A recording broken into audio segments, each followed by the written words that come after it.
Assalamu alaikum. Our today's topic is von Neumann architecture.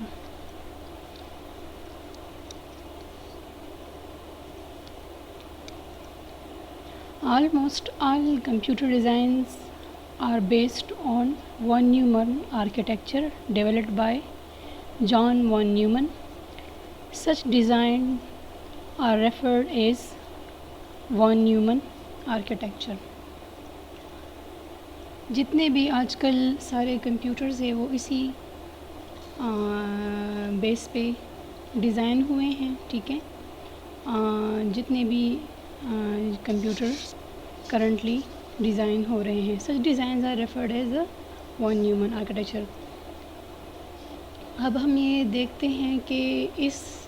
کے features دیکھتے ہیں کہ جو آج کل کے سارے کمپیوٹر اس پہ بیس کرتے ہیں, تو ہم اس کے فیچرز کو دیکھتے ہیں ایسا کیا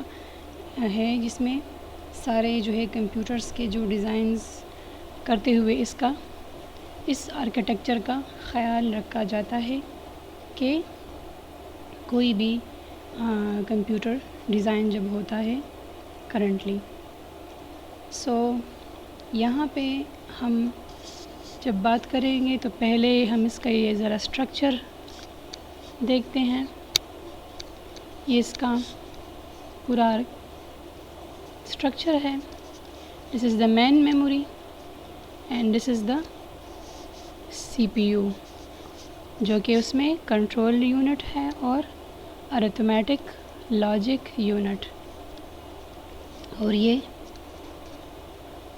آئی او ایکوپمنٹس مین جو بھی آپریشن پرفارم ہوتا ہے, ان پٹ ہو رہا ہوئے تو یہاں سے گزر کے مین میموری میں آتا ہے, اور پھر یا اگر کوئی بھی آؤٹ پٹ شو ہو رہا ہے تو اسی مین میموری پہ وہی کرسپونڈنگ آپریشن پرفارم ہوگا, تو اسی آؤٹ پٹ ڈیوائس کے تھرو وہ ہمیں شو ہوگا. تو یہ بیسک اسٹرکچر ہے von Neumann آرکیٹیکچر کا, اور یہ سی پی یو کے دو پارٹس آپ کو نظر آ رہے ہیں, arithmetic logic unit and control unit, and this is the main memory, internal memory of the system. Next ہم چلتے ہیں the three main concepts of the von Neumann architecture. جو فرسٹ ہے اس میں ہم جو ہے میموری کی بات کرتے ہیں. First, data and structure are stored in the single read write memory. جو reading of any instruction and writing of any instruction of data, تو اس کے لیے ہمارے پاس single memory used ہوگی. یہاں پہ ہم کہیں بھی جو ریڈنگ آپریشن پرفارم کر رہے ہیں میموری سے, یا ہم کوئی رائٹ آپریشن پرفارم ہو رہے, اس کے لیے ہمارے پاس ایک کامن میموری یوز ہوگی جس میں ڈیٹا اور انسٹرکشنز دونوں ہوں گے, چاہے ہم اس پہ ریڈ آپریشن کر رہے ہیں یا ہم رائٹ آپریشن کر رہے ہیں. اسی لوکیشنز, وہی جگہ پہ, اسی میموری پہ وہ سارا آپریشن پرفارم ہوگا, چاہے ہم جو بھی اس میں آپریشن پرفارم کر رہے ہیں. تو ہمارا جو پہلا اسٹیپ ہے, پہلا جو فیچر ہے, اس میں میموری کی بات ہو رہی ہے کہ جو بھی ڈیٹا انسٹرکشن ریڈ ہو رہی ہے یا رائٹ ہو رہی ہے, وہ اس کے لیے کامن میموری یوز ہوگی. پھر ہم نیکسٹ فیچر پہ جاتے ہیں.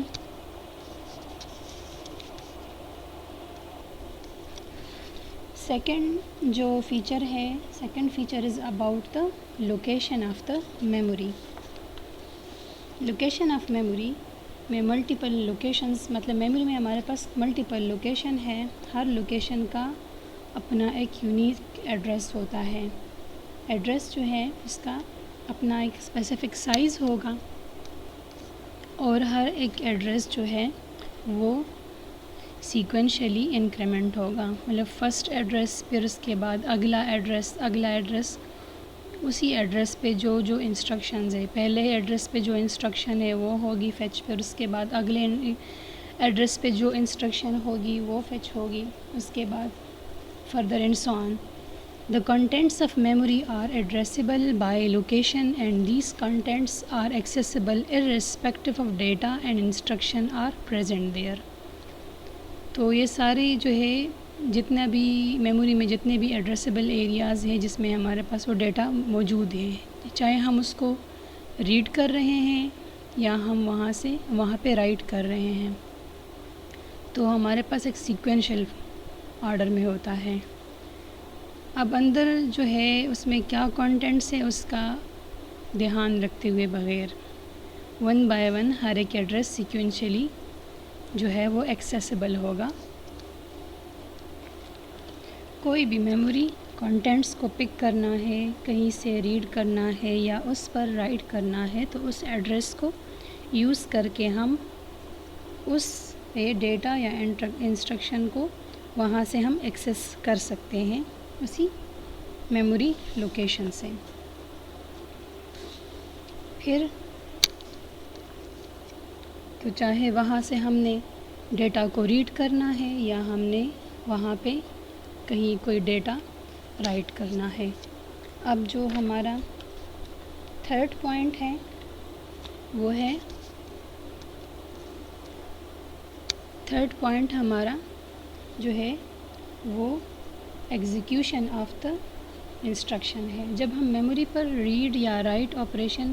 پرفارم کرتے ہیں یا ہم کوئی بھی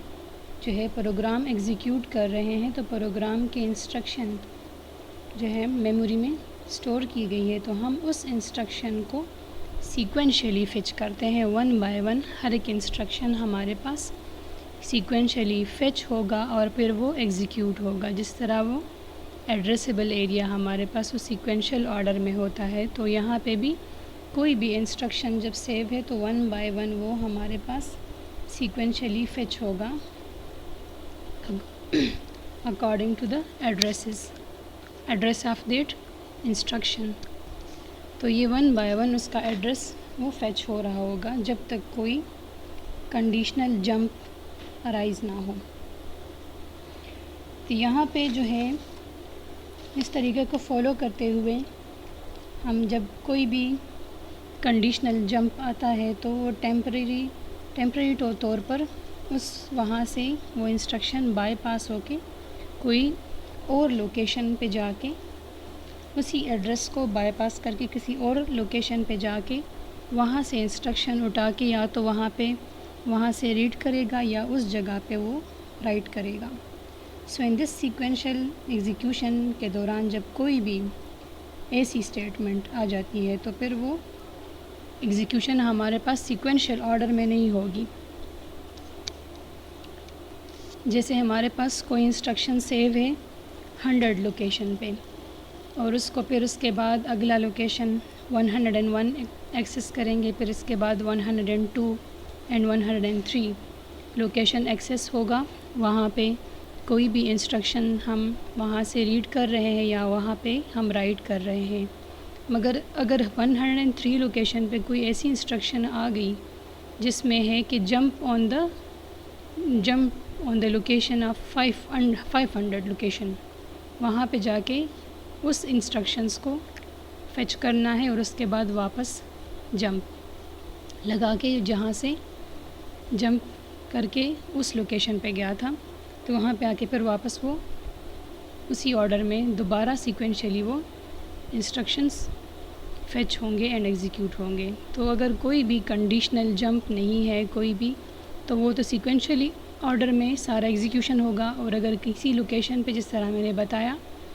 کہ فرسٹ 101 102 103 لوکیشن یا 4 لوکیشن پہ کوئی بھی جمپ اسٹیٹمنٹ آ گئی کہ اس کے بعد 500 لوکیشن پہ جا کے اس انسٹرکشن کو فیچ کریں جس طرح، اور وہی انسٹرکشن کو فیچ کرنے کے بعد واپس جہاں سے جمپ انسٹرکشن گئی تھی وہاں پہ واپس آ کے دوبارہ وہی ایگزیکیوشن سٹارٹ ہونا، یا ادھر 500 لوکیشن پہ جا کے اگر اگلی انسٹرکشن کو سیکوینشلی ایکسیس کرنا ہے ٹھیک ہے، ادروائز اگر وہاں پہ کوئی انسٹرکشن ایسی نہیں ہے جس کو ایگزیکیوٹ نہیں ہونا تو یہ واپس اپنی اس لوکیشن پہ آ جائے گا جہاں سے جو انسٹرکشن جمپ کر کے ادھر گیا تھا. جس طرح ہم نارملی کوئی پروگرامنگ میں جس طرح کنڈیشنل جمپ آتے ہیں، ڈیسیجن اسٹیٹمنٹس ہوتی ہیں، ایف ہوتا ہے، ایف میں کوئی یا کوئی اور ایف کنڈیشن کے بعد چیک کرتے ہیں تو کہیں پہ جمپ کرنا ہے، کس انسٹرکشن پہ جمپ کرنا ہے تو اس پہ جا کے واپس جمپنگ جو انسٹرکشن ہے وہاں پہ واپس آ جائے گا ہمارا جو ہے ایگزیکیوشن آف دیٹ پروگرام. تو یہ تھا basic concept of the von Neumann architecture, جس میں 3 مین فنکشن ہیں، مین فیچرز ہے جس پہ یہ بیس کر رہا ہے.